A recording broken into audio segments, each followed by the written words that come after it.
Welcome, sir. Hey, how are you? Good morning. How are you? Good morning, sir. I'm good, morning. sir. Can you hear me? Yes, very well. Can you see me? Yes, sir. Okay.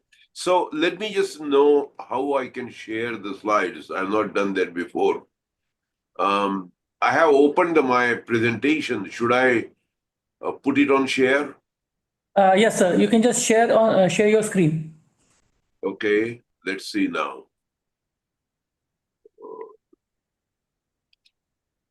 Me. Welcome, Madan, sir. Good evening, good evening. How are you? Good, sir. Can you see now? Yeah. Yes, sir. We can see it. Let me get my presentation mode. Okay. Can you see it now better? Yes, sir. Can you see the full slide? I just want to be sure.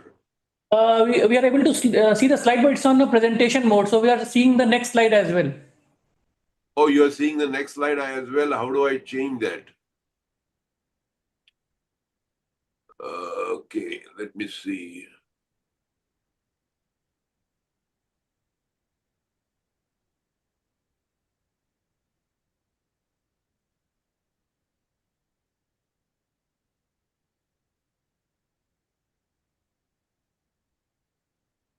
Okay.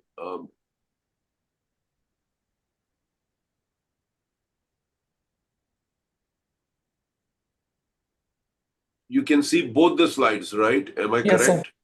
sir. I need to. I think you are in the presenter view. That is why it is coming that way. Okay, what do I do now? You tell me. You are the world expert in that.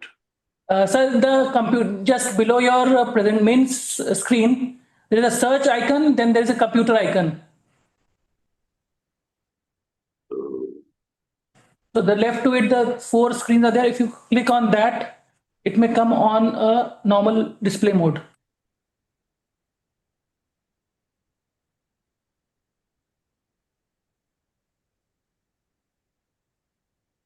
Not able You to can click see. on this button. Which one? Oh, Can you? okay. That just says laser pointer arrow option pane. No, that doesn't help.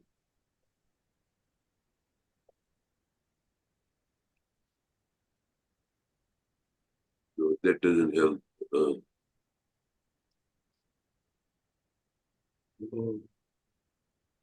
Let me go back to share.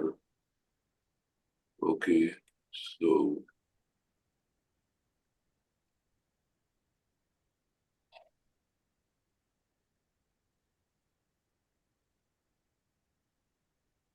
how about now? It's the same, sir. Same. Okay. So on top there is a display setting. If you can check on this one. Yeah, display setting. Okay. Swap presenter view and slideshow. Yes, sir. Okay. How about now? Yeah, now it is fine, sir. Now it is fine. Yes, sir. Let me just see if I can advance it. Yeah. Okay. Yes, sir. How about now? It's okay? It's good, sir. Okay, fine. Because we have some trouble here with the internet because the hospital owns it and we always have some trouble. That's why I sent you my presentation in case there is any problem. But I'm Yes, glad. sir. You can hear me well, right? Yes, sir. Okay. You tell me when you want me to start, I'll start and So I'll we'll try wait for another 5 minutes and then we'll start, sir. No problem. Take your time. Whatever Yes, is good for you and your team is okay, fine with me. yes.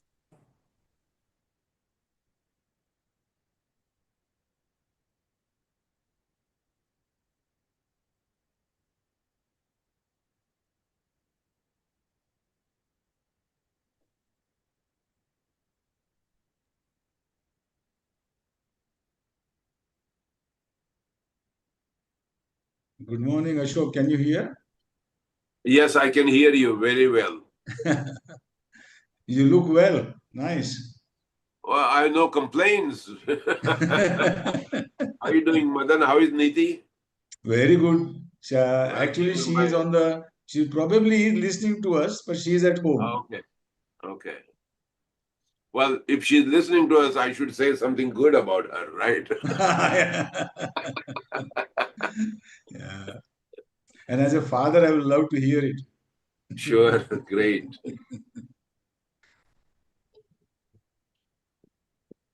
Have you been to Banaras yourself? I've been to Banaras, yes. We stayed on the banks of Ganga, maybe about 10, 12 years back. We stayed there for about 3 days. Oh, Uh, nice. and See the, it was beautiful. It was very kind of, it's emotional. it's You very go there. magical. The evening aarti is Yeah. really, it takes you into another world. Correct. I mean, any religious places you go, it brings you back to your reality of life and where you are going. Yeah, And yeah, it yeah. feels good about everything. And the food. I am a foodie, so love the food. Well, when you come to India, the food is always a major satisfaction. The problem is, every time we come to India, we gain about 5 pounds, 10 pounds. Ah, that's true. That's very, very true. The You same can't thing stop happens to eating. us also, but for a different reason. We eat all rich, calorie rich, and Yeah. probably not the right kind of food. The Yes. chocolates, Yeah. the cheese, Yeah. which you hardly eat in India.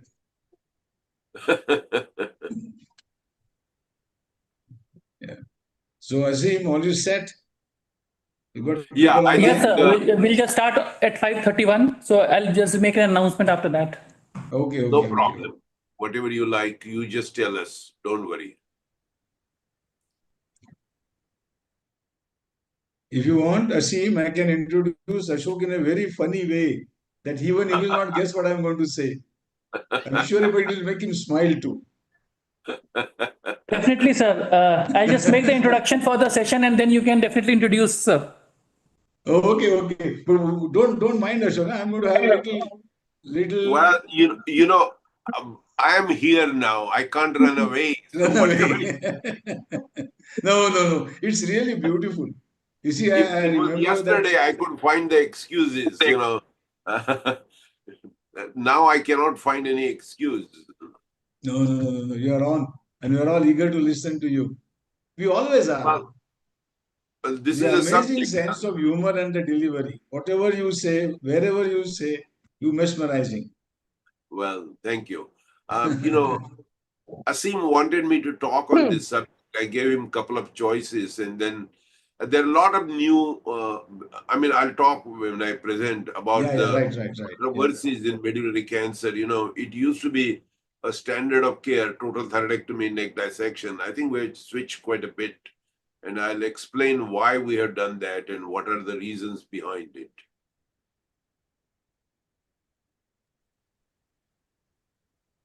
I think in most meetings, medullary doesn't get talked about much. It's always papillary because that creates so much of discussion, whichever way you want to go. Yeah, right. That way, the medullary is a little bit of a difficult area. Yeah. So good evening, everyone.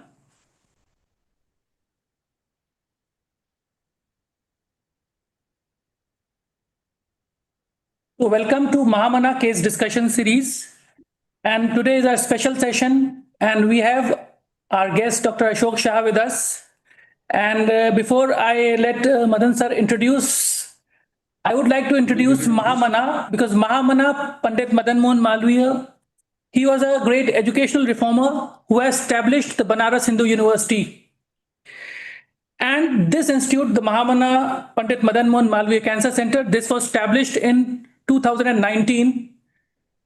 And since then, this has become one of the leading centers for head neck cancer training. And we have all our trainees with us. And I have an interesting story as well, because one of our associate professors who is with us has been mentored to stay in India itself, because she was planning to go to US for her training in head and neck surgery. and now she is working as a consultant with us. So thank you so much, sir, for giving us a consultant as well. So before we proceed, I would like to introduce Madan Kapre, sir. He's a director Niti Clinics at Nagpur. And sir, please introduce Ashok Shah, sir. Well, I mean, it was not so much of introduction. It's something to say thank you to him for what he has done to all of us. In one of your slides, Ashok, if you remember, you show yourself as a taxi man. You remember that Yes. slide? And you invite that when you are in New York and if you need any help, here is your taxi. Remember that slide? But on metaphorically, you have taxied not just hundreds but thousands of us across the globe, not just New York, in the field of head and neck surgery. You have taken us on whether it was thyroid, this was neck, oral cancers, neck, whatever you do, you have really, really done a great favor to all of us by speaking from the ground reality. So thank you, Taxi Man, and thank you for axing us to all over the nuances of head and neck surgery, and in particular, the thyroid. So all your stage, please go ahead, sir. Thank you very much, Madan and colleagues. It has been an honor for me to work with Asim and Sunaina. I think they have done a fantastic job of coordinating this meeting and this presentation.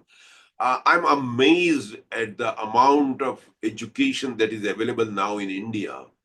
When I was growing up in the college, there was hardly any Zoom meeting, there was hardly any lecture. And I think I'm amazed at the amount of lecturing and the knowledge that is available, and availability of getting recognized speakers. So congratulations on a great job. And I'm very also happy that many of the centers in India have MCH, which is the backbone of subspecialty. So what I'm going to talk to you for next 40 minutes is the current status of management of medullary thyroid cancer and what controversies we have seen in last, I would say, 10 to 15 years. And I'll go through those details shortly.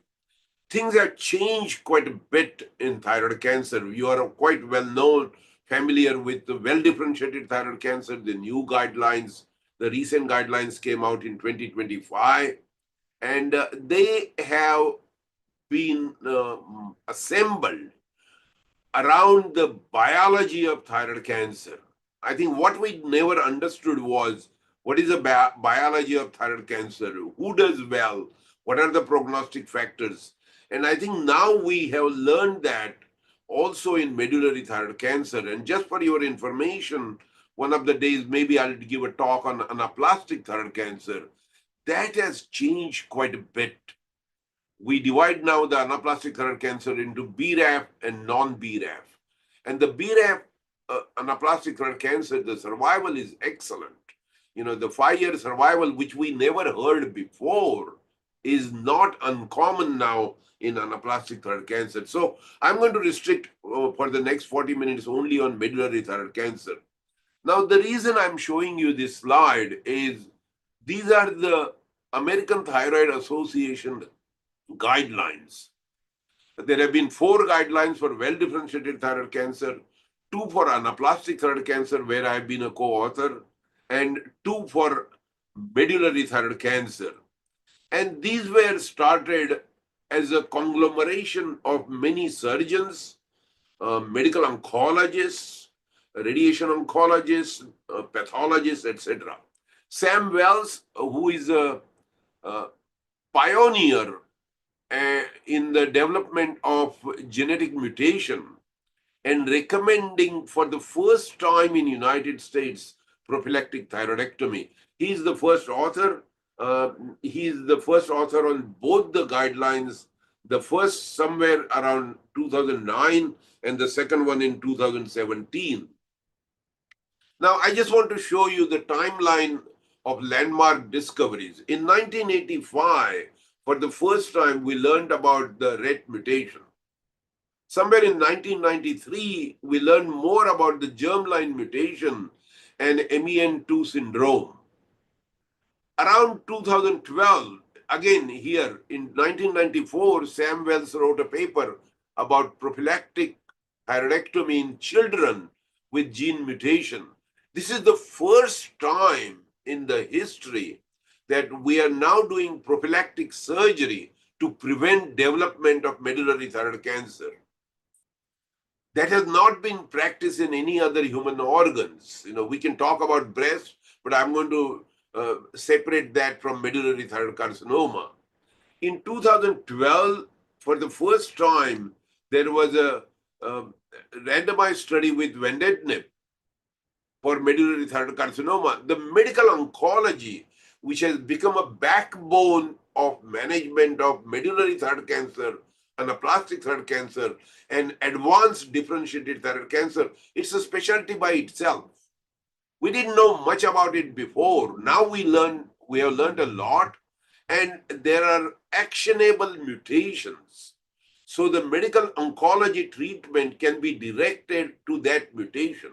So this is a major advance that we have seen in last, I would say, 15 years, 20 years. And this, in 2020, we started using selpercatinib, which is a specific drug for medullary thyroid cancer. And as we go along, I'll show you some pictures about it, that the patients who had advanced medullary thyroid cancer or unresectable medullary thyroid cancer, now we can give them the preoperative medical oncology treatment with the selpercatinib and make some of these patients operable. So the first thing is genetic testing is mandatory.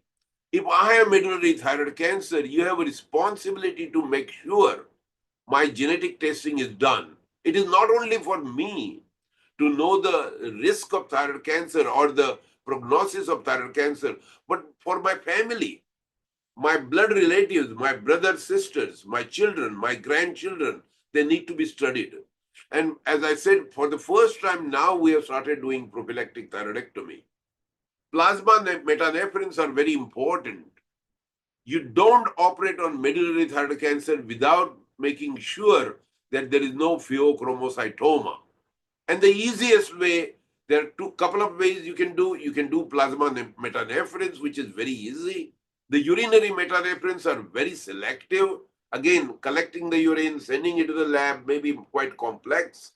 But serum metanephrines, or if you want to be very quick and get the answer, do an ultrasound of the abdomen and rule out there is no pheochromocytoma. Very easy. Many times medullary thyroid cancer patients don't want to wait for genetic mutation. They want the surgery next day because they have been diagnosed medullary thyroid cancer. Serum calcium and PTH is very important to make sure it is not a part of MEN2 syndrome. And if that is so, at the time of surgery, you intervene accordingly. If the calcium is high, look for enlarged parathyroid gland. As I mentioned here, rule out pheochromocytoma. These are the recommendations which are very, very important. Now, the preoperative evaluation, calcitonin and CEA are complementary with each other. Whenever we get calcitonin, we also order CEA. The CEA is generally higher in patients with advanced medullary thyroid cancer or aggressive form of medullary thyroid cancer. And we'll talk about that, mitotic level, Ki67, etc. Neck ultrasound is very, very crucial. There is a lot of interest now in the United States, surgeon-oriented neck ultrasound. So the surgeons are doing their own ultrasound rather than depending upon the sonographer.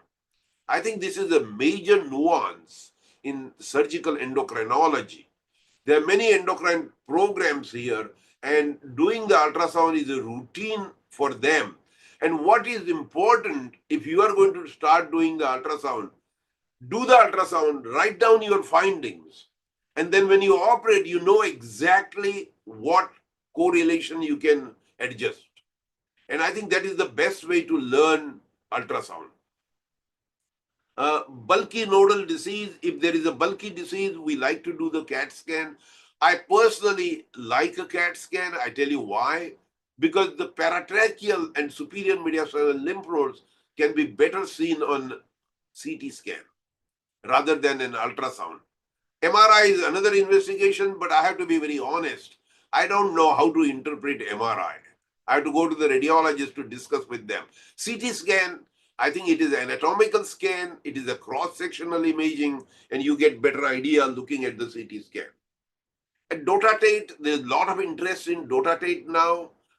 We do it only if the tumor burden is very high, if the patient's calcitonin is very high, or the disease has been present for a long time, or there is a bulky nodal disease, then only we do the dotatate. Otherwise, it is not used. The PET scan is another investigation. There is a nuance in the PET scan called FAPI PET scan. And I think this is very popular in China. I know it is easily available in India. And obviously, I think that is a major contribution in evaluation of medullary thyroid cancer. So there is always a question, and this is a debate that is going around the world. If you see a patient with thyroid nodule, in the workup, should you do routinely the calcitonin level? Now, there is a difference between Italy and United States. We don't do it routinely. If you look at our guidelines for the thyroid nodule, it is an investigation that may be considered. We do it only if the needle biopsy is strongly suspicious of medullary cancer, or there is a family history of medullary cancer, or the needle biopsy shows spindly cells that the pathologist cannot assign as a definite well-differentiated or medullary. Then I would do the calcitonin. The Italians do it routinely. The Europeans do it routinely, probably because the incidence of medullary thyroid cancer is probably higher in that part of the world. Again, I think the molecular testing that we do now routinely here for Bethesda 3 and 4, one of the studies they do in the molecular testing is RET mutation. And if that is positive, you know that you are dealing with medullary thyroid cancer. Serum calcitonin is performed very selectively in the United States. It is probably not cost effective. But in Europe, if you talk to the endocrinologists there, they consider very strongly to do it because there is a higher incidence of medullary cancer in that part of the world. Now, one of the important information we have to learn is what type of RET mutation you are dealing with. And the American Thyroid Association has developed the risk-adapted RET mutation. If it is 918, it's the highest risk for medullary thyroid cancer. The high risk is 634.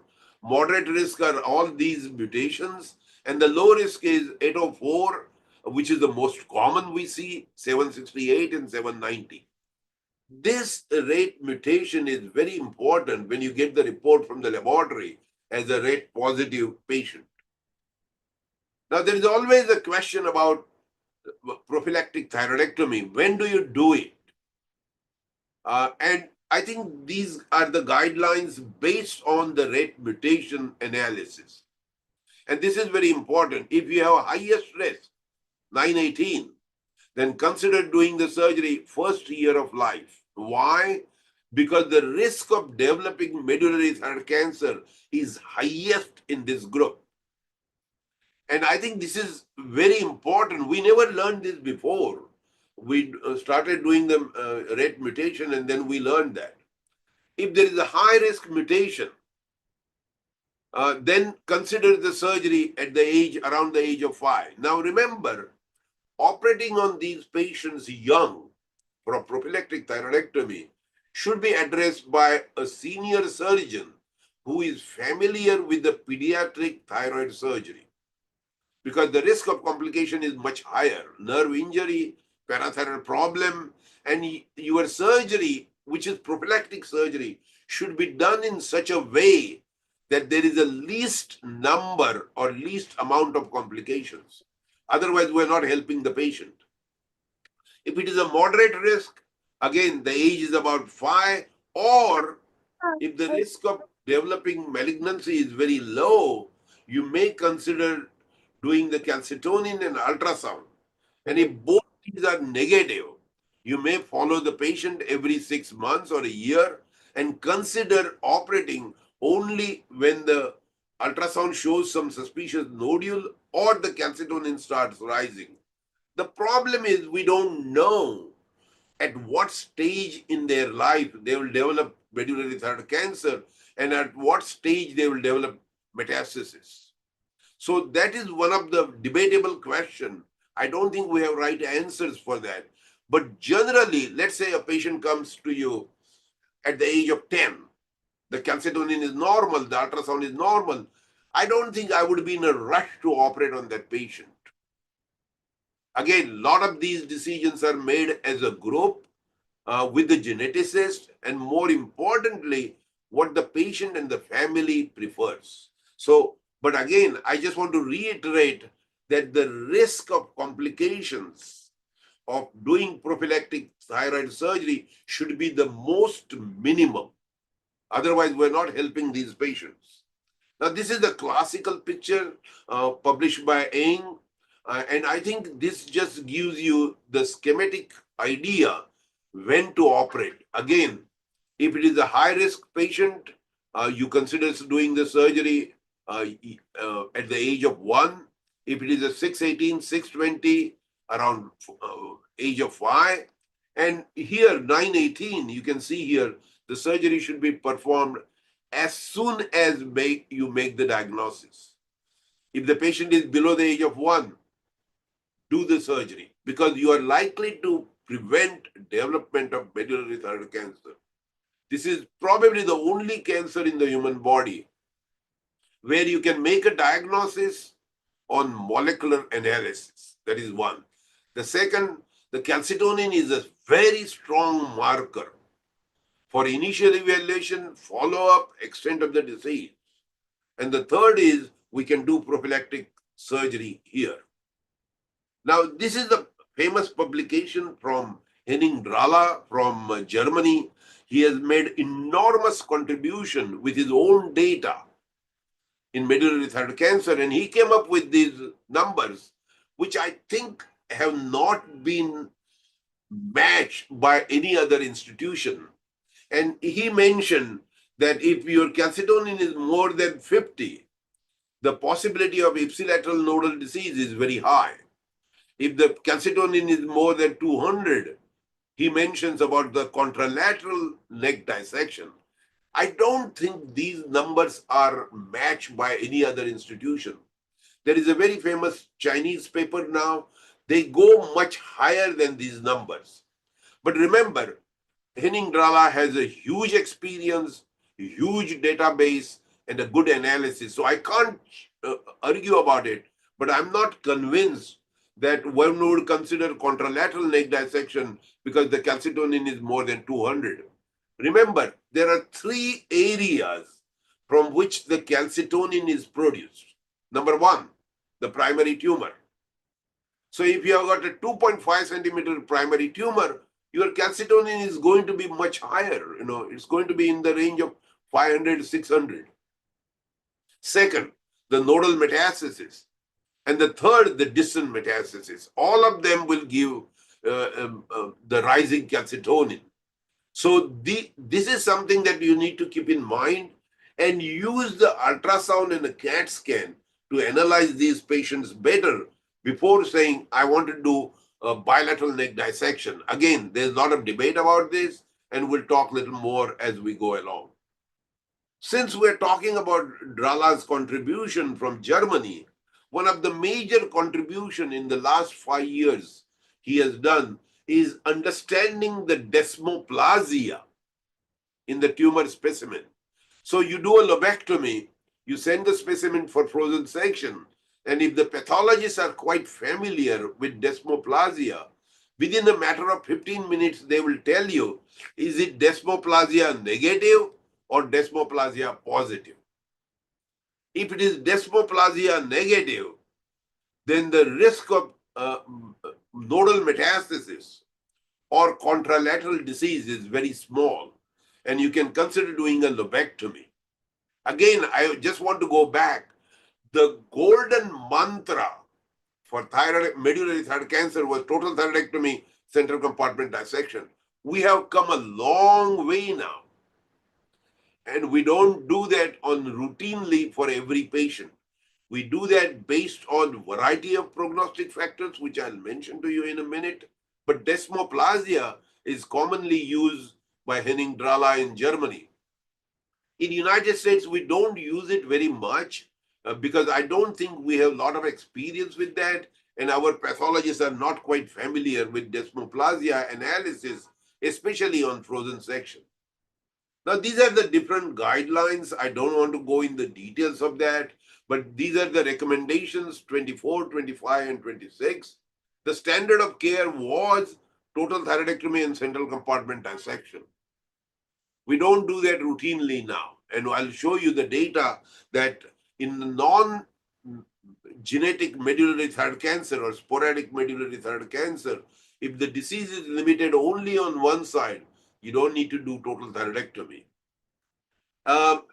Consider neck dissection based on calcitonin level. Again, I'm going to go back. Calcitonin is a powerful tumor marker in medullary thyroid cancer. And you will consider doing a neck dissection only if the calcitonin level is high. Again, there is a difference of opinion about what is a high calcitonin level. The data published by Henning-Drala is probably not analyzed in many other institutions. And if again, this is from Henning-Drala, if the calcitonin is more than 200, he would recommend contralateral neck dissection. I don't think I would agree with that 100%, but this is the data that has been shown by Henning. So there is always a debate about non-familial or sporadic medullary thyroid cancer. And we wrote a paper on this, precision thyroidectomy for sporadic medullary thyroid cancer. Miyawuchi, who is a famous thyroid surgeon in Kobe, Japan, he is the pioneer of active surveillance. I'm sure you know about it. He wrote a paper in 2010 talking about lobectomy only for medullary thyroid cancer. I think that was a major dynamic shift from what we have learned and what we have practiced for a long time. James Wu from UCLA wrote a paper about lobectomy only for sporadic medullary thyroid cancer. We wrote an editorial on this subject in about last 2 years, talking about precision thyroidectomy for sporadic medullary thyroid cancer.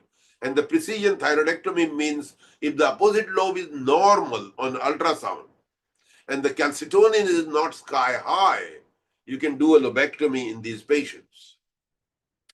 What about the lateral neck dissection? At one time, routine lateral neck dissection was a standard of care for medullary thyroid cancer.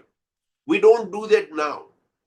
We do that only if the calcitonin is sky high, number one, or the ultrasound shows strongly suspicious lymph nodes in the central compartment or lateral compartment. At the time of surgery, if you find a bulky nodal disease in the central compartment, suppose there are 10 positive nodes, then I would consider doing an elective and lateral neck dissection. But keep in mind, because calcitonin is available easily and it is a powerful tumor marker, you can come back and do the surgery again if necessary, rather than having the complications of neck dissection, especially if you are considering bilateral neck dissection. There is a controversy about lateral neck dissection.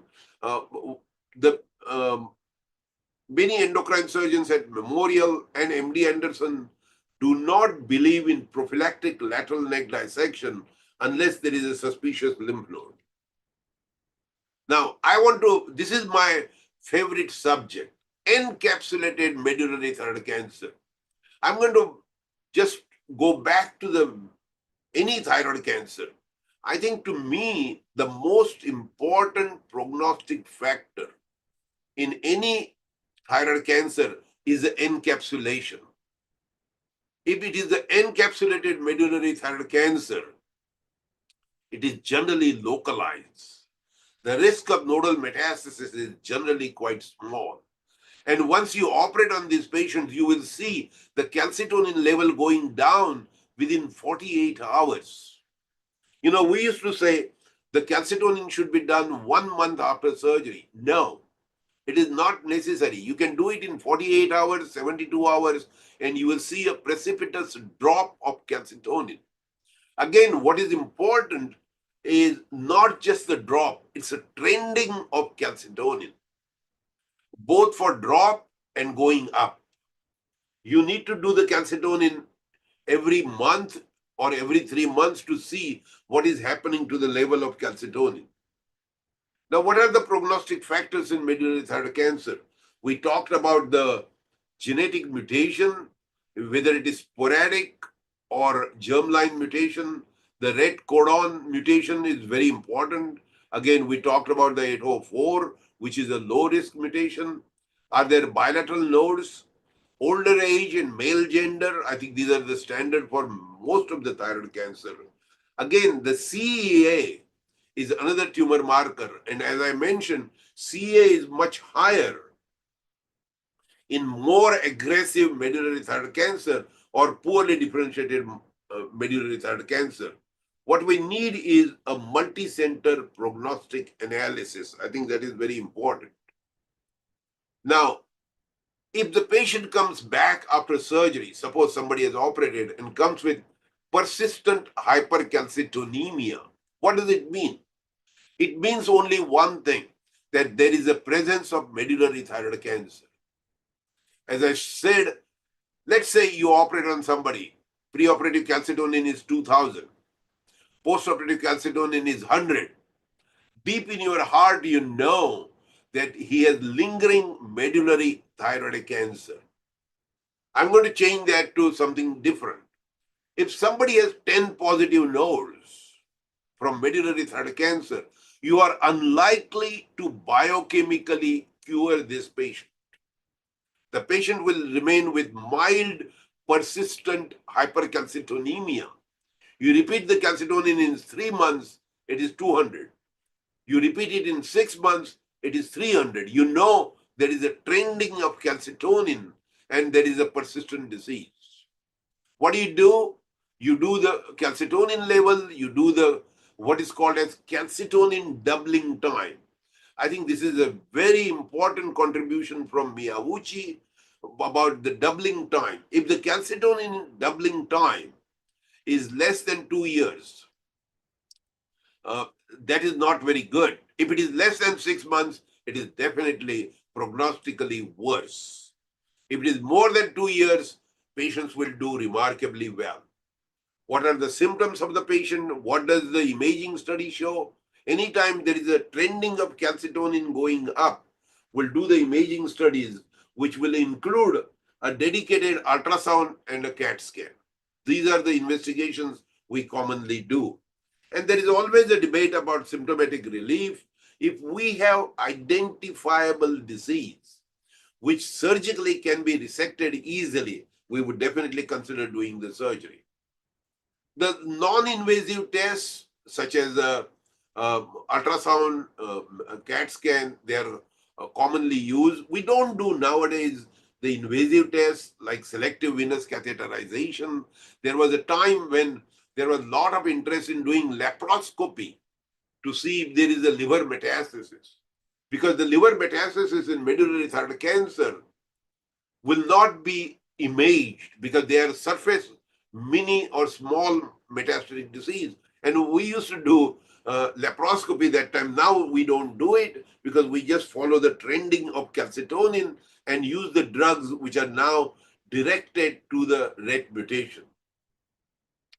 What do we do about the advanced recurrent thyroid cancer? Again, control of the central compartment is very critical. Majority of the deaths occur either due to the recurrence of the disease in the central compartment, bilateral vocal cord palsy, or invasion of the trachea, or distant metastasis.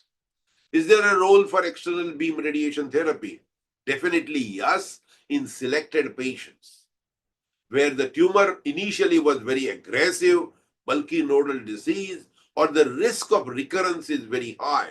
tumor adherent to the cricopharyngeus muscle or cricoid cartilage, where you are afraid the future recurrence may be extremely difficult to handle. The role of chemotherapy is limited, and there are a lot of clinical trials now, especially with selpercatinib, which are quite helpful. And this is a New England Journal of Medicine publication in relation to the use of selpercatinib for advanced RET mutant medullary thyroid cancer. This is a very nice article published very recently, and I think those of you who are interested, look into that. If there is a high risk medullary thyroid cancer or very advanced medullary thyroid cancer, now before surgery, as a surgeon, you feel uncomfortable. You feel that you are likely to injure both the nerves or leave the gross tumor behind, or tumor is deep in the superior mediastinum. We use the pre-treatment or pre-surgical drug therapy. And the most common drug that we use is selpercatinib, which has shown remarkable results. And I'll show you some pictures from publication. There's another drug called pralsetinib. We don't use that routinely. We now go for mainly selpercatinib. And this is the nice paper from MD Anderson about neoadjuvant selective RET inhibitor treatment. And they have shown very good pictures. And these are the pictures you can see here. I just want to show you one case here, a huge disease. And you can see here, after the selpercatinib treatment, the tumor has condensed. And we are seeing the same results in BRAF mutant anaplastic thyroid cancer. The results are excellent. Again, you will see here the role of selpercatinib in advanced, inoperable, or where the surgeon is uncomfortable operating on the patient. The major advance that has been done in the last, I would say, 5 to 7 years is from our institution. Our pathologist Bin Shu has done a remarkable job looking at the stratification and selection of the prognostic factors. And these are the 3 important prognostic factors: mitotic index, Ki-67, and tumor necrosis. And Bin has done a remarkable job of studying multi-institutional analysis, not only from United States, but from other parts of the world, including Australia, Canada. And these prognostic factors have withstood the test of time. And these are 3 important prognostic factors: mitotic index, Ki-67, and tumor necrosis. Adjuvant radiation therapy, I think I have talked to you about it in selected cases only. I just want to take a few minutes and conclude by showing you what I learned in last 7 to 10 years. This is a 78-year-old gentleman who presented with 2-centimeter thyroid cancer, medullary cancer. I scheduled him for surgery like anybody else would do. I scheduled for total thyroidectomy, central compartment dissection. On the day of surgery, he told me, he was very smart. He was 78, but very smart. He said, "Why do you want to take out my whole thyroid? I have lived with my opposite lobe all my life, 78 years. If I develop recurrent cancer, I'll go for surgery, or I'm probably will not be young at that time, or I will be much older." And, on the day of surgery, I started thinking his pre-op calcitonin was 800. I said, okay, I agree with you. I'll make a decision in the operating room. I did the lobectomy, and you can see here, it was the encapsulated medullary thyroid cancer. You can see the well-described, well-circumscribed border. Again, encapsulation is very important in thyroid cancer. He was positive for calcitonin and chromogranin, suggestive of medullary thyroid cancer. Now, interestingly, his calcitonin came down to undetectable within 48 hours of surgery. And he is being followed for last 5 years without recurrence. He is very happy. Believe me, I'm very happy, and I learned a lot from him. Another patient I just want to show you here with a large tumor. let me show you this. You can see here, this is the ultrasound showing a encapsulated tumor, and now here you can see much better. And we decided to do a lobectomy. It was non-genetic or germline mutation medullary thyroid cancer. And you can see here, the pre-op calcitonin was 467, CA was 54. We decided to operate on him, did a lobectomy, and you can see the tumor 2.8 centimeter, but no worse prognostic features. And he did very well. The calcitonin came down. So just to summarize, what are the prognostic factors we have? Distant metastasis, nodal metastasis, stage of the primary, how big the tumor is. Pre-op calcitonin and CA levels are very important. And to me, encapsulation is very critical. Presence of metaplasia, as Professor Drale has described, is something to look into other institutions. And postoperative calcitonin. Did the calcitonin come down to undetectable level? If that is so, that means you have done remarkably well. This is the manuscript that we publish as an invited commentary on precision thyroidectomy for sporadic medullary thyroid cancer. Again, this is just to show you the role of desmoplasia. And here you can see desmoplasia negative tumors had no nodal disease. Very important. And those patients could be treated very easily with hemithyroidectomy alone. So what are our current thoughts? I won't go in the details, but pre-op calcitonin CA is very important. Do the imaging studies. Multifocality is not uncommon. But if the ultrasound shows nothing on the other side, the possibility of developing tumor on the other side is less than 5%. Rule out pheochromocytoma. And there was a time, at one time, Tissel, one of the famous endocrine surgeons from Europe, when he came to Barnes in St. Louis, was doing micro dissection. He would spend about 8-9 years doing a micro dissection, take out every lymph node from the neck, and I don't think that has shown any remarkable difference in what we do in hour and a half or what he does in 8 or 9 hours. So I think I summarized most of these things. I will just go to the next slide. And what you need when you deal with medullary thyroid cancer is you need an armamentarium of managing medullary thyroid cancer with surgeons, endocrinologists, radiation therapists, and all of us are quite familiar about multidisciplinary approach in these patients.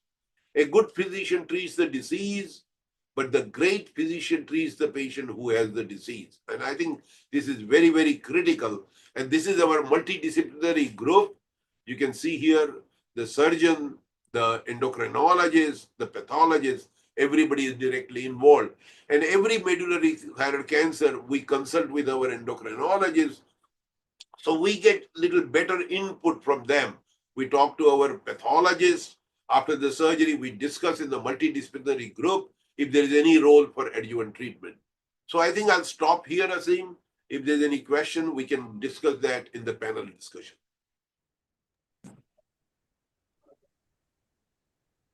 Thank you. Thank you so much, sir. And you have left us with a lot of points to ponder and a lot of points to conduct research as well. So that was a. So if there are any questions we can just have 2 quick questions before we proceed for the case discussion. Yeah. Can I ask a question? Yes, sir. Yes, sir. Okay. First of all, congratulations and excellently delivered talk on this subject, which is really difficult. And that's a sign of a good teacher who can make a difficult subject an easy one. If you can go on the same line of William Osler, I can say Ashok Shah is the person who can make anything look very easy. So thank you very much, sir. Thank you very much. My question to you is one, that in our country, we are not allowed to do ultrasonography ourselves as a pre-operative assessment because of various regulations. Another thing is, not uniformly, everybody will have a pathologist like you have to tell you about the encapsulation. So encapsulation being the key. about management, conservative versus total. Any advice you can tell us that go both by these these questions parameters? are very good. And, whenever we try to develop something in United States or try to develop a practice or policy, we always think about the rest of the world. What happens in the remaining world and what are available. I mean, we talk about molecular testing, the Afirma and the Thyroseq, they cost about $5,000. No other country can afford it easily. We do it only because the insurance companies pay for it. If you ask me to pay from my pocket, I'm not going to pay $5,000 to analyze Bethesda 3 and 4. So these are the problems. So what do we do about the ultrasound? You are absolutely correct. There is a territorial battle even in United States about who does the ultrasound. At Memorial, we don't do the ultrasound. We're not extremely well trained and we don't have a huge practice and we don't have time in our clinic. So we rely very heavily on the sonographer. Now, what you need to do is develop a relation with your sonographer. So when he tells you something, you are quite confident that what he told you is the truth. And that is what you're going to find. The reason it has become very popular, surgeon-oriented ultrasound, is now we have an endocrine fellowship in America. There are about 35 centers, and ultrasound is a part of the curriculum for them. So that's why they do it. And whenever there is a endocrine fellowship, they make a negotiation with the radiology department that as a part of the training will do this. And I think the work is so much now that there is no fight about who is going to capitalize that. So that is one.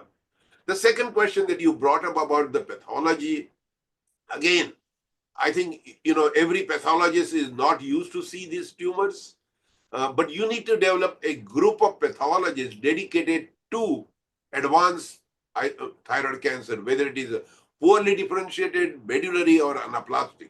You need to develop one or two people in your department with whom you develop a rapport and say, okay, I'm going to go to you and work with you. We have Dr. Rani Hussain. He is the senior most pathologist interested in thyroid. We have been working with him for 30 years. Almost every other case we discuss with him. Rani, tell me, what do you think? And he is very open to us. We have our cell phone numbers. We can reach out to each other anytime. And that's the way you need to develop a system. If you want to develop a center of excellence, you need a good radiologist, a good pathologist, and your relation with them. There shouldn't be any fear that you are competing with them. No, you are just working with them. And if you develop that, everybody will become smarter in next 10 years. Great, thank you. And one small question. Can we have that picture to us? Can you send that last picture? It's a brilliant picture. With Jay Shah with that hat on. I will send it to you, no problem. Thank you, thank you. Good.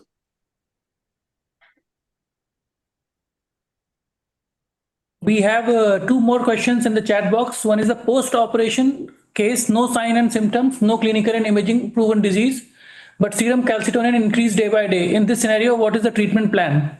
Right. That's a great question. If you go back to that history of that patient, you will find that patient probably had a large tumor or multiple positive nodes.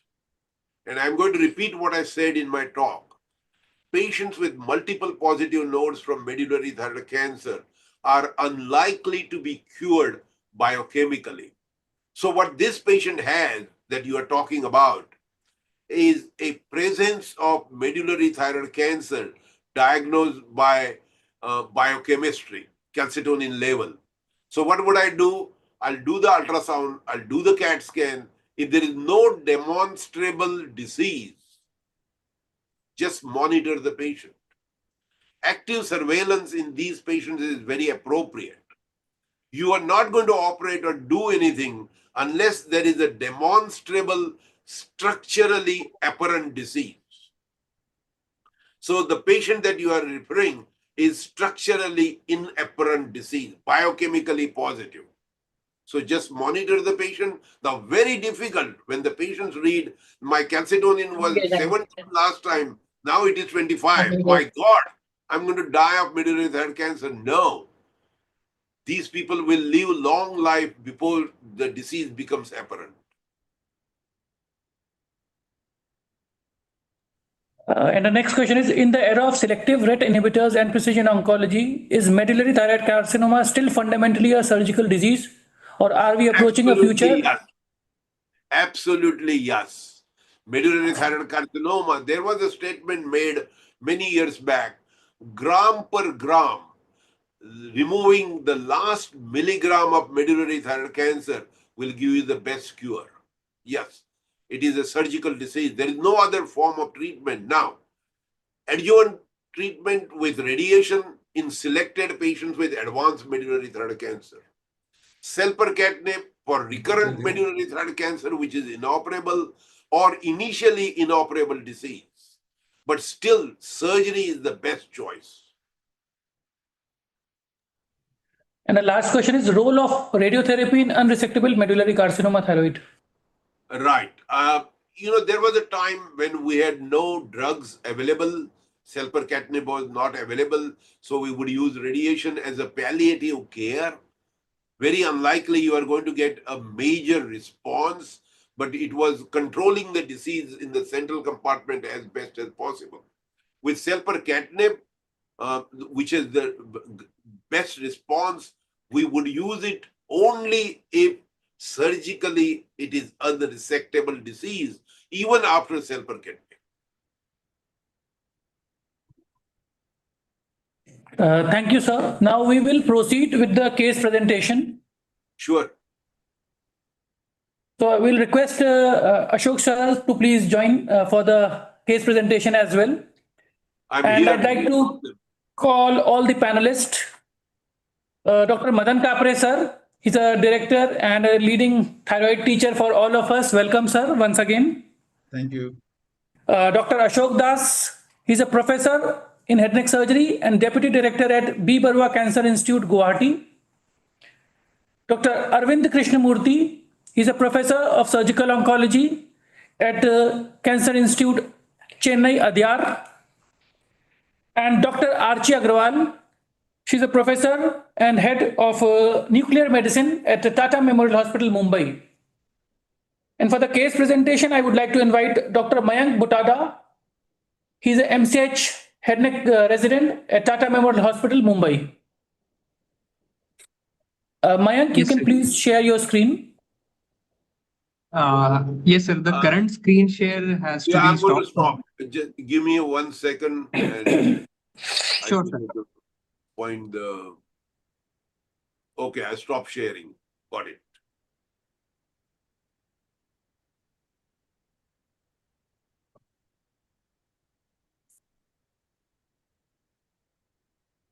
Did you get it? I stopped sharing, so you should be able to get it. I hope my slides are visible and Yes. Yes, it's visible. Yes. Do we have all the examiners here? Asim, Yes, good Asim. afternoon. Asim, Yeah, I'm there, Asim, I think. Okay. So welcome all, and Mayank, you can please start.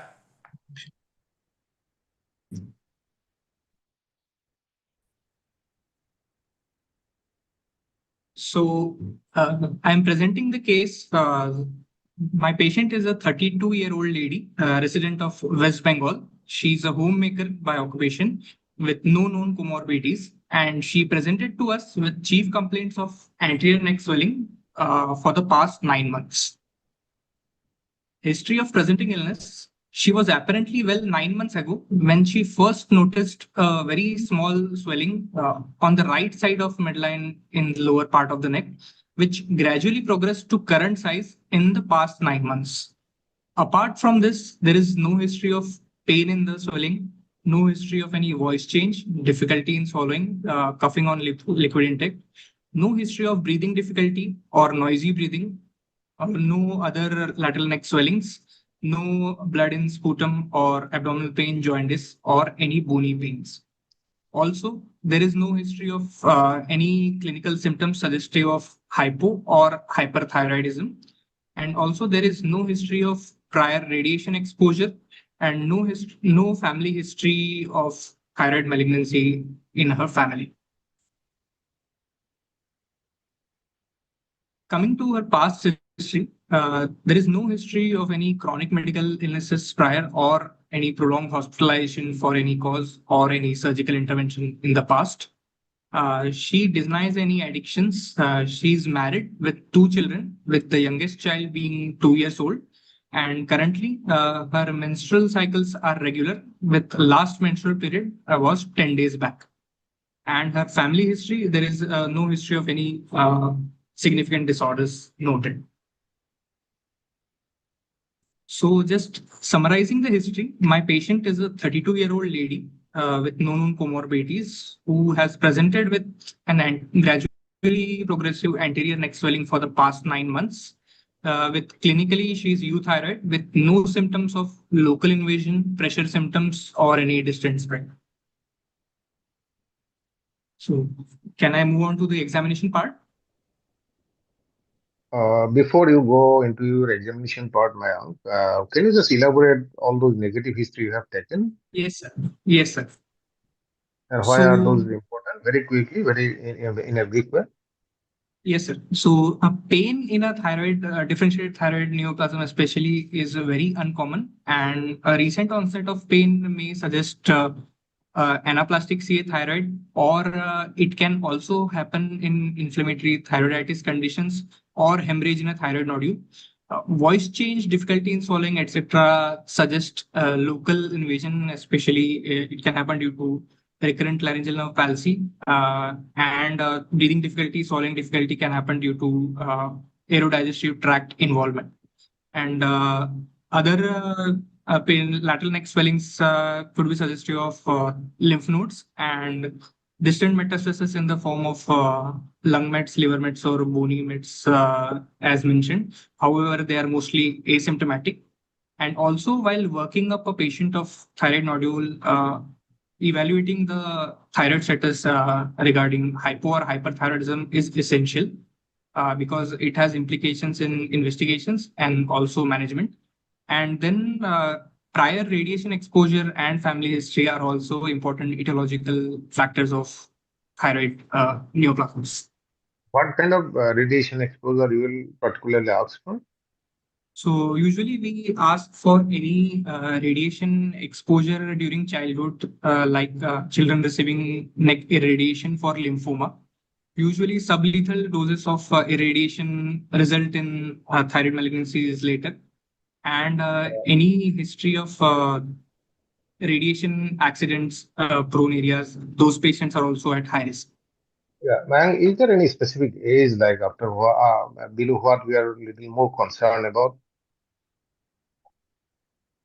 Sir, usually if the radiation exposure happens in childhood, typically less than 18 to 20 years of age, that predisposes to thyroid malignancies.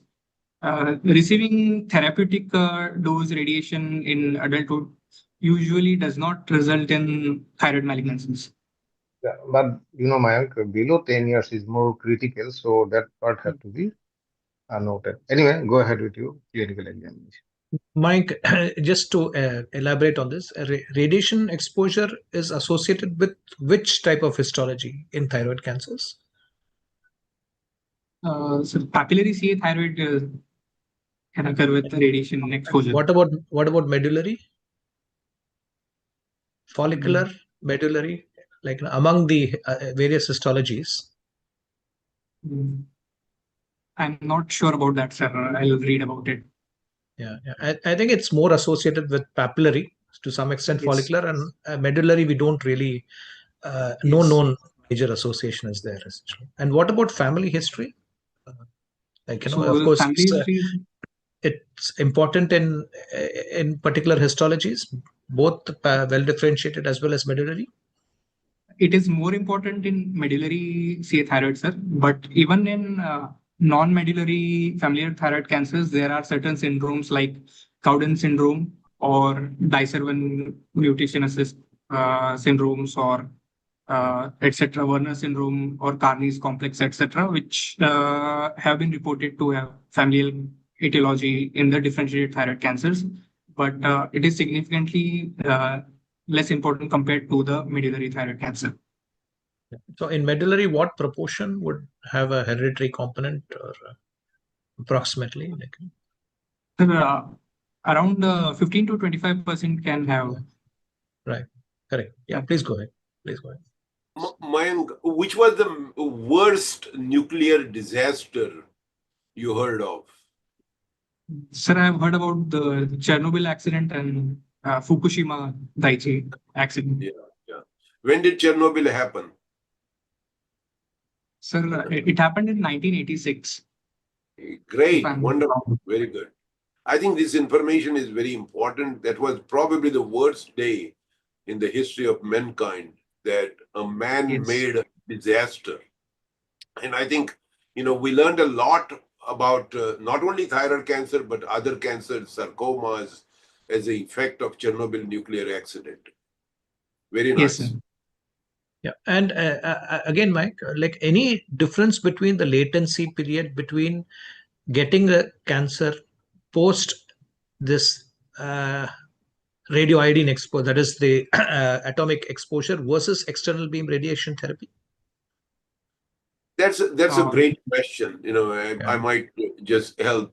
In external radiation therapy, we don't talk much about thyroid cancer. It is more about radiation-induced tumors, and the average gap is about 10 to 14 years.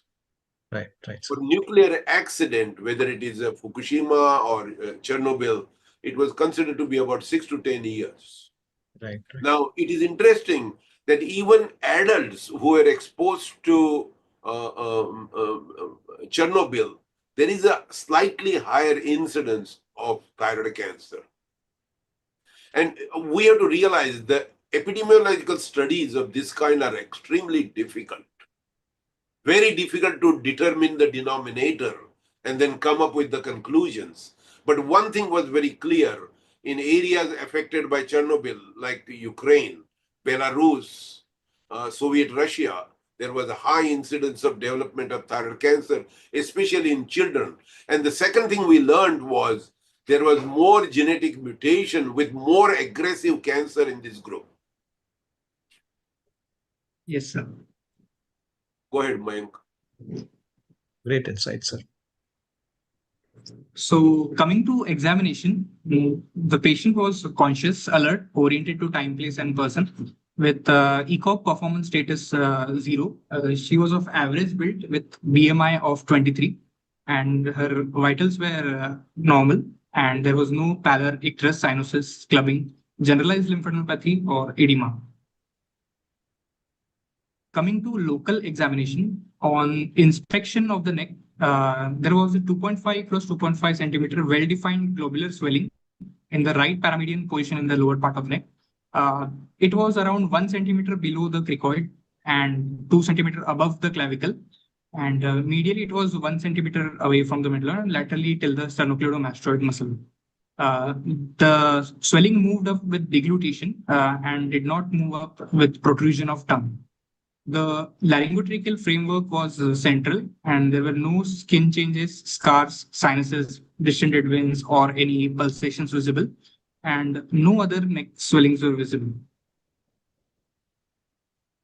On palpation, all the inspection findings were confirmed, and also the right side thyroid swelling was firm in consistency and non-tender. Also, there were multiple firm mobile lymph nodes were palpable in right side level 2, 3, 4, and the left side level 4 as well, with the largest being of size 1.5 into 1.5 centimeter. And the 90-degree laryngoscopic examination showed bilateral vocal cords mobile.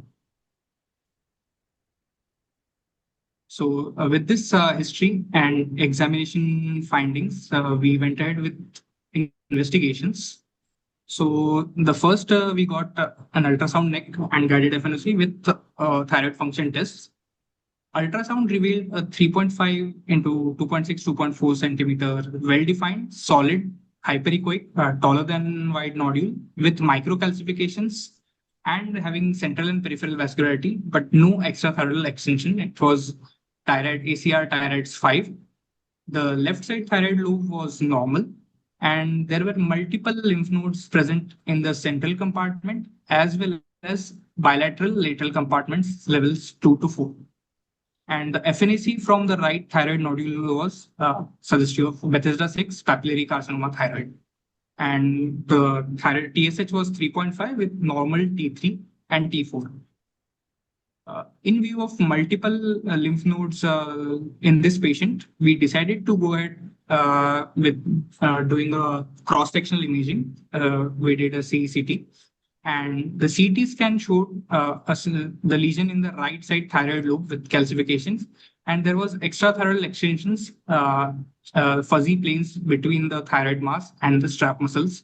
Also, there were multiple central compartment nodes as well as multiple lateral nodes which were seen in multiple sections.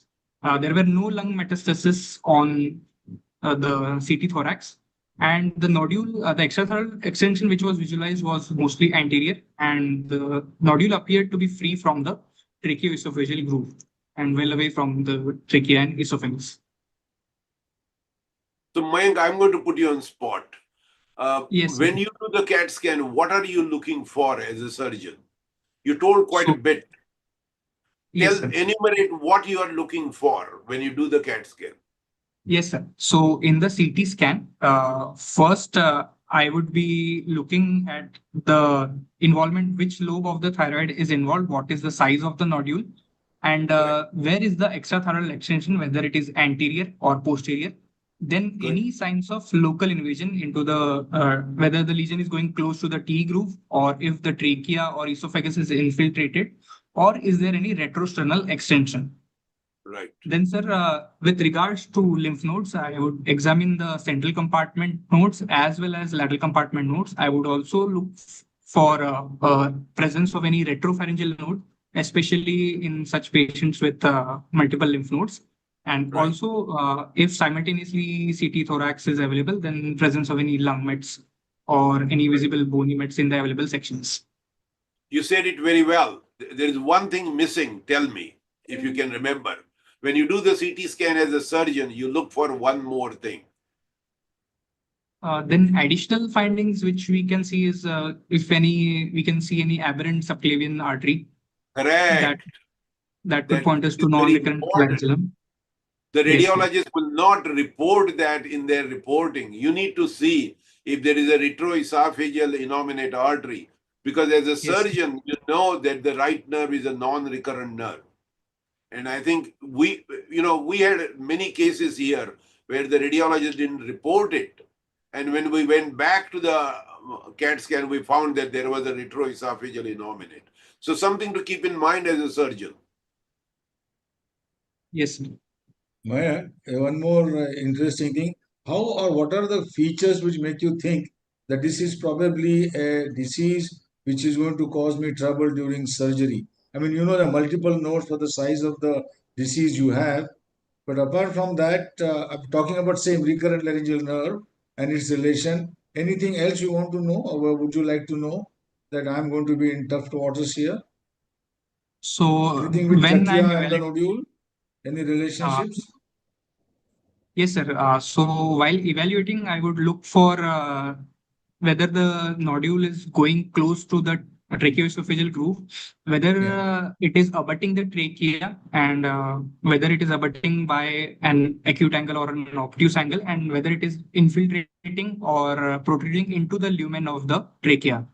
And also, I would look at loss of fat planes with the esophagus, and if required, I may supplement my investigations with an endoscopic ultrasound by esophagus to look for any esophageal adventitial or muscular involvement if I find it suspicious. Very nice. Because you see, some of these tumors could be very notorious in with so many nodes around, and they may be either around or behind or really close on to the recurrent nerve. You need to know that before you begin. Yeah, good, excellent. Yes, sir. Okay, Mayank. So now you have your diagnosis, that is T3 and 1. So what next? How you will stratify the risks in this patient, which will help you to formulate this treatment plan. Yes, sir. So in this patient with papillary say thyroid, which has gross extrathyroid extension to the strap muscles, T3B, and gross extrathyroid extension as per the ATA new risk stratification comes under ATA high risk. So the modality of treatment, what I would be doing is surgery, R0 resection, followed by radioactive iodine therapy. So surgery would entail total thyroidectomy with complete clearance of the central compartment in bilateral cervical lymph node dissections level 2 to 5, and followed by radioactive iodine therapy. Great. So what are the risks? Sir, please. Sorry, sir, I could not hear you. Yeah, Kapil sir, please go ahead. No, I was going to ask him about the surgical tips, but go ahead first. It's about when you come to operating, are there any special things that you will do here? You know that there is a extrathyroid extension into the strap muscle. Anything practical that you will do to address this issue? So, sir, first thing, intraoperatively, also we can see the planes between the straps, and mostly if the Yeah, that's exactly what I thyroid want to muscle is say. infiltrated, we would like to resect that with the primary specimen. And also in view of multiple central compartment nodes as well, and preferable to use intraoperative nerve monitoring in this patient. Yeah, that's the one temptation I would like to avoid is to try to try to find a plane between the strap. I will deliberately excise those straps The straps. Yes. right at the beginning, so that I have got straps attached to the specimen at the top and at the bottom. That makes my life Yes. easy actually. Yeah. I Yes, think Because the by point, finding the strap, you can always find the strap plane and miss out on the extrathyroidal spread. Get it in total. I think the point Madan brought is very important. The responsibility of a thyroid surgeon is to look at the imaging very critically and be prepared to do the best cancer operation first time. And I think he said it very well. This is a large tumor, gross extrathyroidal extension. Be prepared to take the strap muscles. Whether it is sternothyroid, if the sternohyoid is stuck, take it away. That's how yes, I sir. call it sometimes the central exenteration. The best cancer operation you will do, the best results you are going to get. Yes, sir. So Mayank, you said level 2 to 5, correct? Yes, sir. Yeah, why 2 to 5? And what about 6, 7? And what about 1? Yes, sir. As a part of clearing the central compartment, level 6 and 7 also we will be addressing. And since in thyroid cancer, carcinomas usually do not spread to level 1, and radiologically also level 1 is negative. Yeah. So we may skip addressing level 1. Who popularized this leveling system? So the levels We were talk so described by the commonly. Say that again, I'm sorry. MSKCC had published the levels of cervical lymph nodes for head neck cancers. It's interesting because if you look at the charts from 1930 at Memorial, they were talking about the labeling system. Nobody wrote a paper until Dr. Shah wrote a paper in 1979. Remember one thing in medicine, if you don't write, it's never read. and you don't Yes. get the credit for that. So even in 1930, we don't know which surgeon popularized it, but it was well known in Memorial, the labeling system. Dr. Shah wrote a paper with a cartoon, showing the level 1, 2, 3, 4, 5. And the level 6 and 7 was specifically identified for thyroid cancer. And then sometime in 2001, Tom Robbins, myself, and few other people assigned by the American Society for Head and Neck Surgery and AOHNS came up with sub-classification, 1A, 1B, 2A, 2B, the 5A, 5B, which was very sub-classified because we now learn about the spread of the tumor to which area. So that came up in 2001. Yes, sir. Man, staying on with this division of A, B, 2A, 2B, what led to this division? Can you just, this is not connected with the topic, just out of interest. Do you know what kind of levels were before and what made them change into 1A, 1B, 2A, 2B? What That's a great, department, I would say? very good. And I was on the panel. I was on the committee. Actually, I'm the second author in that after Tom Robbins. And we debated for 2 years. It took us a lot of meetings to say, hey, is it going to be helpful? Are the people going? Remember one principle in surgery. If you keep it simple, KISS principle, keep it simple and stupid, everybody will practice it. And the leveling system 1, 2, 3, 4, 5 was so popular around the world, started from Memorial. What happened was sometime around the turn of century, there was a lot of analysis of the data. People were looking at it more critically. MD Anderson was very strong that you don't need to do level 1A, where there is a high risk of injury to the lower division of the facial nerve, and they started dividing into A and B. The same thing happened with 2, above the accessory nerve, below the accessory nerve. And there was an identifiable structure that separated them with the complications. So we don't do 2B unless there is a gross disease at 2A. Again, there was a lot of debate about it. I felt, being on the committee, that people will not remember this, but it's amazing. That was the time the head and neck surgery was getting shifted more towards ENT. And they were very interested in this subclassification. And it was picked up by everybody. Now it has become a standard nomenclature, AB, AB. Still, I don't know why we did not do 3A and 3B, 4A and 4B. I have no idea. How would you do that? There's no structure to divide actually. I don't know that. Again, remember when you are They're done to the committee, 6. The 6 has become A and B. Above and below the inferior thyroid artery. Yeah. Maybe something different, medial and lateral to the recurrent laryngeal nerve. You can. That's a great question. That's a great point. Mike, we're not putting you down, but we're just trying to make sure we learn from each other more. Yes, the recurrent laryngeal nerve on the right side divides the TE groove into medial and lateral. The lateral nodes are called as paraesophageal lymph nodes.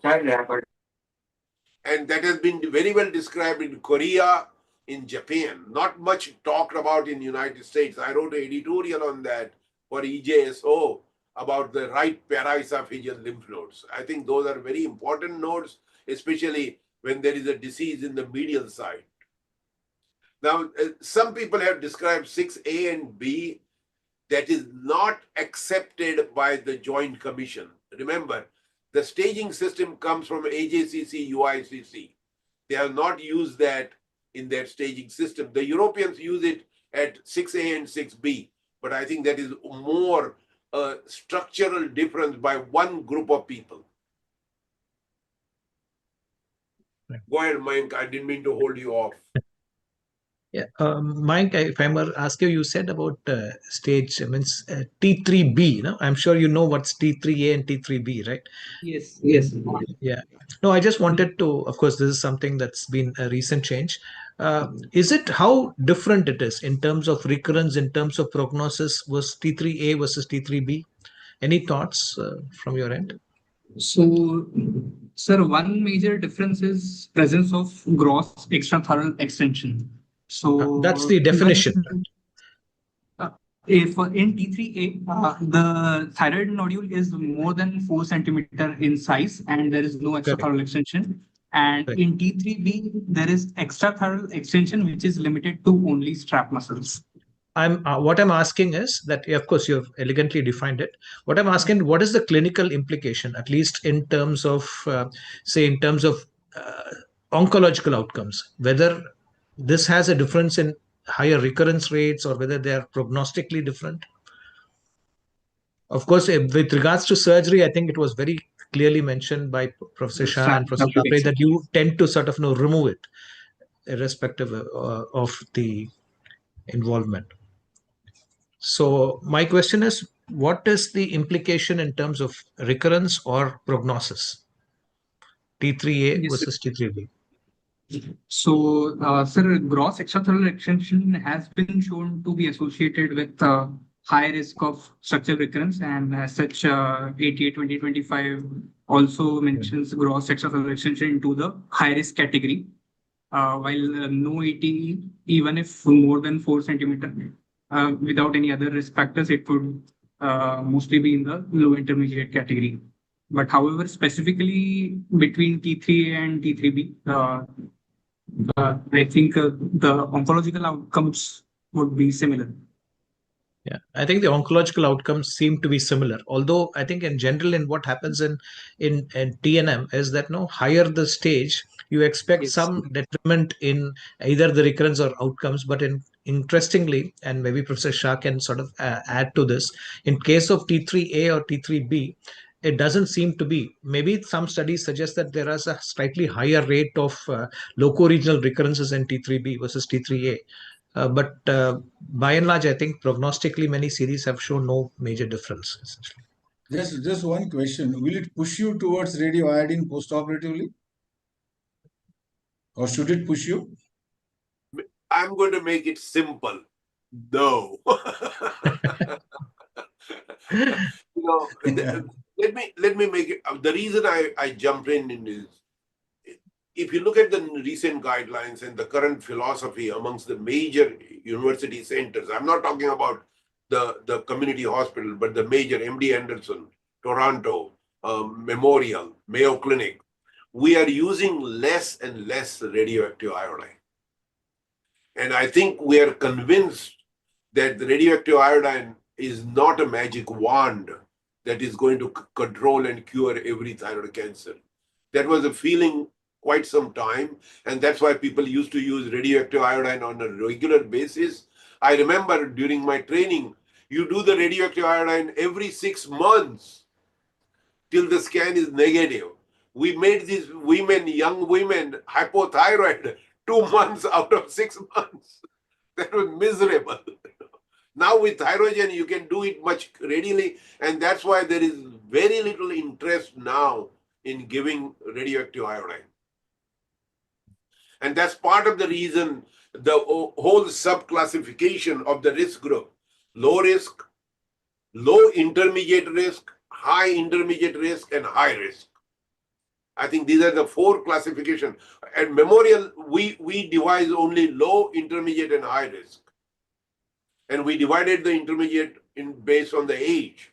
Now, based on the pathology, you can divide low, intermediate, and high intermediate, which we never did before.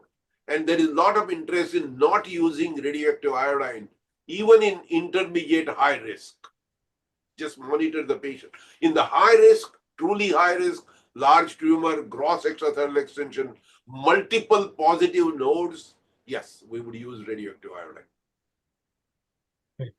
Yeah. So, Mayank, have you operated this patient? Do we have a final histopathology report? No, sir. She is yet to be operated. Yet to be operated. Okay. Okay. So can you summarize your plan, Mayank? What are you going to do? So in this patient, my plan would be surgery followed by radioactive iodine therapy. Surgery would entail total thyroidectomy, including the staph muscles, with central compartment clearance level 6 and 7, and bilateral cervical neck disc nodal dissection levels 2 to 5. Right. Okay. Dr. Ashok R Shaha is with us. Yeah.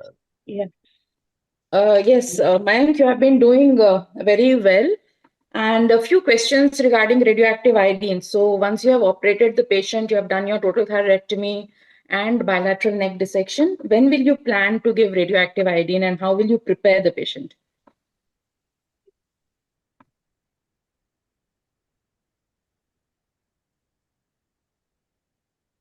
Am I audible, Mayank? Very much. Mayank, very simple answer. Just say, I'm going to send the patient to you. I knew that was coming, sir. He is taking such a long time. I had to help him. Sorry, I Mayank think knows I missed the everything. He question. just attended a 7-day course in, Yes. how the way you treat Yes, ma'am.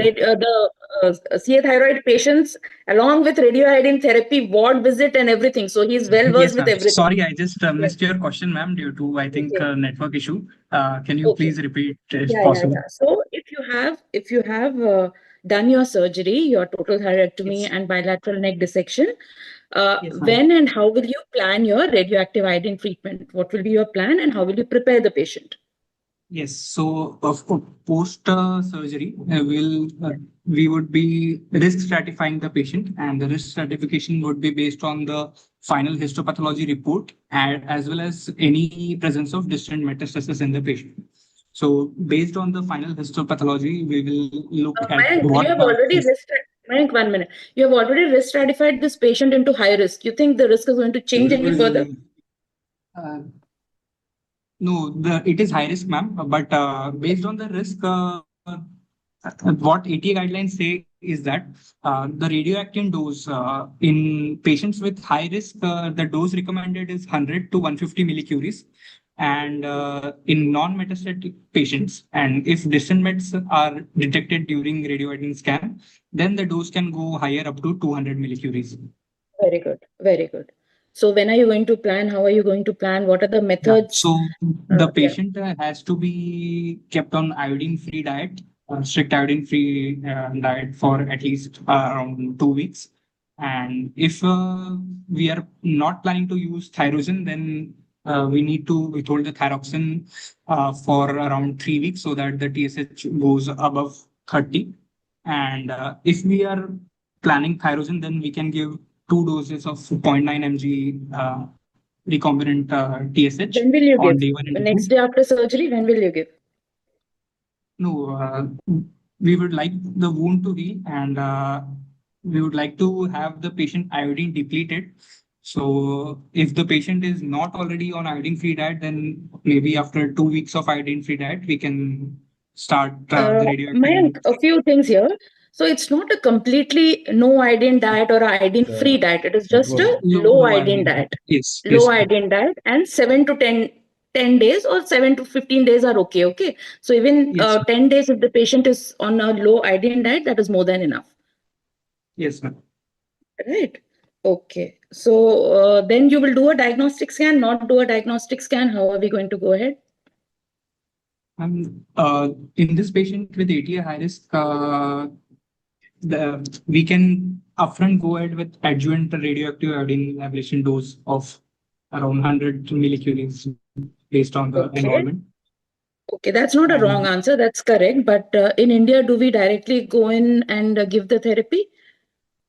Usually, we do a diagnostic scan with 3 to 5 millicuries, and it will also tell us about iodine interference, if any. Right. And supposing as you said, that if it is confined to the thyroid, remnant bed uptake, if you see, you're going to treat with 100. And if you see distant metastatic sites, you're going to treat with 150 to 200, right? Yes, ma'am. Right. So once you have treated the patient, once you have treated the patient, how is the patient going to be? And will you do any other scan after giving the therapy? So after the therapy, there would be a TSH goal to the patient. And as per the guidelines, for patients with excellent response or indeterminate response, the TSH can be kept within normal limits. And patients with no, Mayank, I'm asking you about doing a post-therapy scan. Would you do a post-therapy scan? Yes, ma'am. Usually, we do check on post-therapy scan. See, I mean, is it important to do a post-therapy scan? See, sometimes know what the happens, especially in response. children, when you are treating a Yes. patient, a child you have treated thinking that it was only PTC with lymph node metastasis, you have treated with 100, because you're doing a diagnostic scan with very low activity, you're giving about 1 to 3 millicuries. So Yes. the scan which is most sensitive is your post-therapy scan. So whether or not you have done a diagnostic scan or no, you will always do a post-therapy scan. So once the patient is out of isolation ward, you will do a post-therapy scan. And this scan has the most sensitivity. So if you have lung mets also, these are going to be detected during the post-therapy scan or any other I smaller sites of understand. distant metastasis. Okay, so you will always, you can forget the diagnostic scan, but never forget the post-therapy scan. Yes, ma'am. Right. And once you have treated the patient, when are you going to start the patient on eltroxin? If I've given radioactive iodine, when will I start eltroxin? Ma'am, once the scan is done, we can start the patient on thyroxine. No. So if I have treated the patient with 100 millicuries today, 24 hours later, I can treat the patient, will start the patient with Um, eltroxin. Okay, so all the uptake that has to happen with radioactive iodine has happened. Okay, so after 24 hours, you can start the patient on eltroxin and there's no need to keep the patient hypothyroid after that. Okay. So when your patient is in the isolation ward only, I will start giving the patient eltroxin after 24 hours of giving radioactive iodine therapy. Is that clear, Mike? Yes, ma'am. Yeah. Okay. And regarding TSH, you were saying something? So the goals of TSH during follow-up I was mentioning, ma'am. As per the guidelines, if the response is excellent or indeterminate, the TSH is kept within the normal range. And if there is biochemically incomplete response or structurally incomplete response, then the TSH is kept lower than the normal reference range. Correct. So when will you call the patient for a follow-up? After I have given radioactive iodine and everything, the patient goes back home, is started on eltroxin. When are you going to call the patient back? We In terms of can radioactive iodine scan, I'm asking, you might call the patient at 3 months, but when are you going to call the patient in terms of radioactive iodine scan or further investigations? After 6 months, I would like to get a thyroglobulin with anti-TG antibody and a thyroid Correct. function test. Okay. And why is anti-TG antibodies important? So elevated anti-TG antibody may have falsely lower thyroglobulin, which may affect our biochemical response assessment. So Okay. noting the presence of anti-TG antibody is also important. Correct. And serum calcium if the patient is on any calcium supplementations, right? Yes, ma'am. Okay, so at 6 months, when the patient comes, we will do a diagnostic scan and we will, as Dr. Shaha was saying, that, till the time you're seeing some uptake, you're going to treat the patient. It is not so. Most patients will be treated after one cycle. And after 6 months, when we do the LDS, we have to look at there will be some amount of, uptake that you see in the thyroid bed, but you have to see it in conjunction with your TG values. And Thyroglobulin, if you yes. know that your TG is low and you're seeing some amount of thyroid bed uptake that can be neglected, start the patient back on eltroxin and then don't do an LDS. Just call the patient after 1 year for a blood investigations and just keep following up the patient. So there's no need to make the patient hypothyroid again and again. You just keep the patient on eltroxin and you do the test yearly and the patient should be fine. The TG, anti-TG antibodies, serum calcium and your TSH to see if the patient is taking the eltroxin supplementation properly. Yes, right? ma'am. Yeah. Okay. I am done, Asim. Okay. Mayank, I just want to ask you a question. Because age and gender is very important in managing thyroid cancer. Uh, what is your take on the revision of the age in 8th edition of SSCC, that is up to 55 years? How it was helping actually? What is the benefit of increasing the cutoff to 55? So the previous cutoff was 45 years of age, which was modified to 55 years. And Right. it was noted that even till 55 years, patients had good prognosis. And to avoid over treatment based on just age, the cutoff was increased. Okay. What is the evidence on that? on which paper the decision was taken, the arbitration? Ways. Yes, Can you put it? the paper was again, I think it was by the MSPCC center, but I don't remember the exact details now. Okay. Right. Ian Nixon was the first author on that paper. It came from Yes. 6 institutions, Memorial, MD Anderson, Toronto, and Australia. I think these are the 4 major institutions which collaborated with their data and came up with the number 55. Some of the Koreans and Far East Asian countries have gone up to 60 as a cutoff. I think, part of the problem with this is you have to have a big database, enter all the patients and come up with the Kaplan-Meier survival curve. And that's why we came up with 55. I think I have initially when this was changed to 55, we had a lot of mixed feelings whether people will agree. But amazingly, the rest of the world has agreed right away. Madan, I have one question. I'm just going to continue with Archie was asking you. Yeah. What is you talked about the low dose radioactive iodine. What is that number? Low dose. Low dose. You asking me? No. I'm You see- asking Mayank. Sorry, not you. So, Boss. sir, what we use here as a low dose diagnostic scan is around 3 millicurie. No, I'm not talking about diagnostic scale. I'm talking about the low dose. You mentioned that you will give 100 millicurie in this patient. So what is the That low is- dose? Yes, sir, for intermediate risk patients, Next. the dose advised Archie, is go 30 ahead. millicurie is the starting Yeah, therapeutic dose. Yes, sir. No, actually, sir is asking you what is the dose that you will give that you don't have to put the patient in an isolation ward. What is that That low is dose 30 of therapy? 30 Yeah, millicurie. very good. Yeah. And why do you don't have to put the patient in isolation ward for that? Because the radiation emitted by the patient as we measure is lower. Yes, it is less than 5 MR, what we Less than say. 5. So then that's why you can discharge of the patient. So that is given in a OPD basis, right? Yes. Yeah. It's interesting how we evolved the radioactive iodine treatment. When I was a resident, giving more than 30 millicurie was always an inpatient with a lead, the partition, and we couldn't go in. The nurses will go in for only 2 seconds and come back. And it was very annoying to everybody. And the whole idea was that the New York State approved below 30 millicurie as outpatient. If you wanted to give more than 30 millicurie, you had to keep the patient in the hospital. Over a period of time, we learned it's not the amount you give to the patient, it's the amount the patient is radiating to other people. Can he go on a subway and is he a harm or a health hazard to other people? And now we realize with the Geiger-Müller counter that they don't emit as much that is hazardous to other people. And now we give 100 millicurie as outpatient. We keep the patient in the hospital a couple of hours and they go home.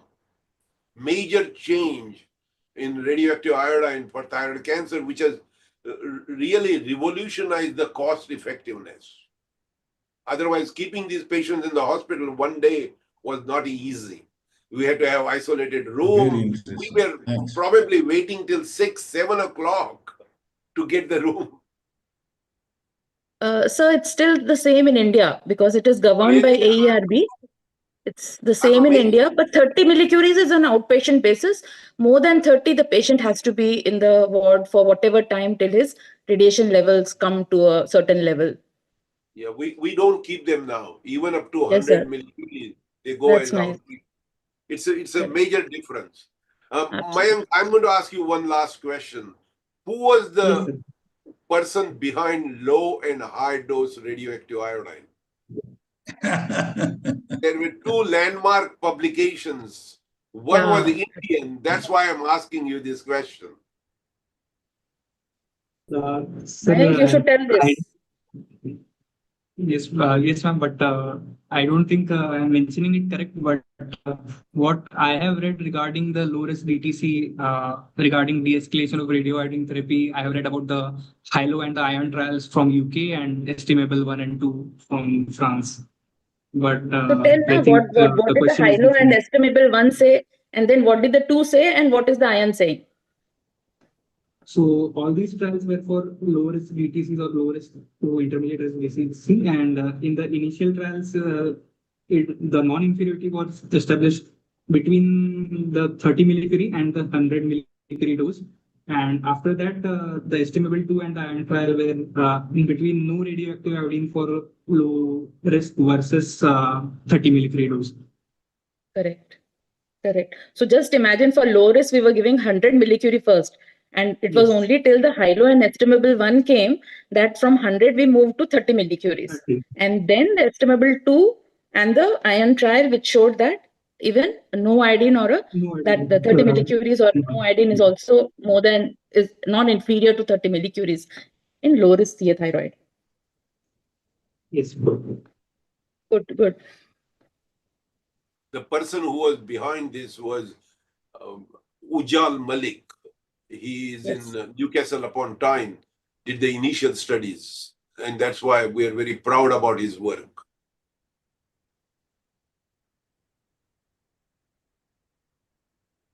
Yes.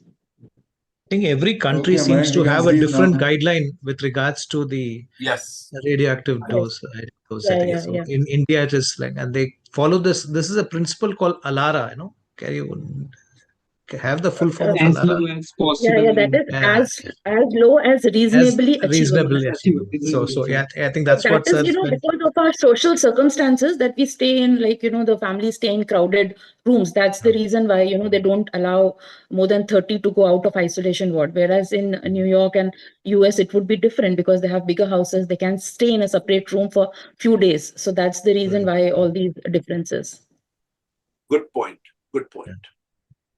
So Mayank, how you will follow up this patient? What is your policy of follow up this patient, and how you will do that?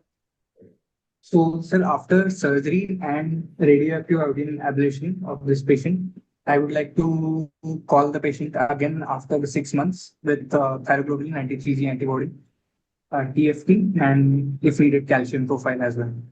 And if the thyroglobulin is within normal range, then just I will follow up the patient biochemically.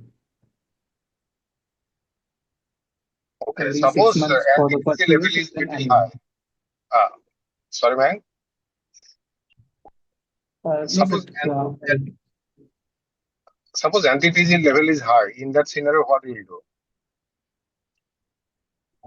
sir, we can, if we have the levels of anti-TG antibody, that also we can check how much titers of anti-TG antibodies we are increasing.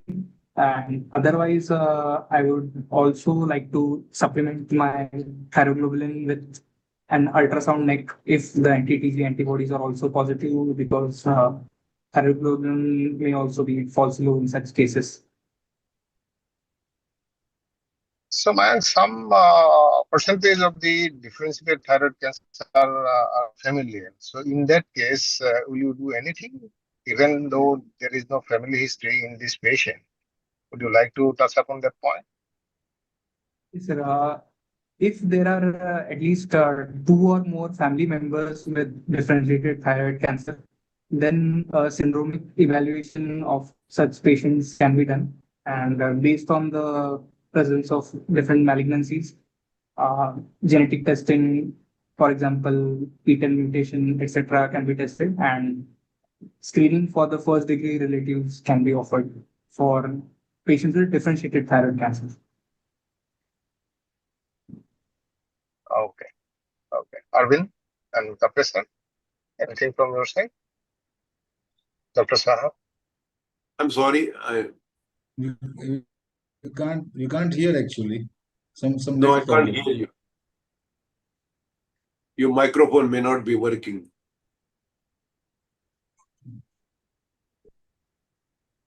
Sir, I have done from my side. If anything Yeah, from your okay. side, you can conclude. Yeah, we're done. Okay. So thank you so much. That was a very enriching session today. And thank you, Dr. Shah, for the excellent talk. Thank you. Thank you, Madan Kapre, sir. Thank you, Thank Dr. you. Arvind Krishnamurthy, sir. And thank you, Archie, madam. And thank you, Ashok Das, sir.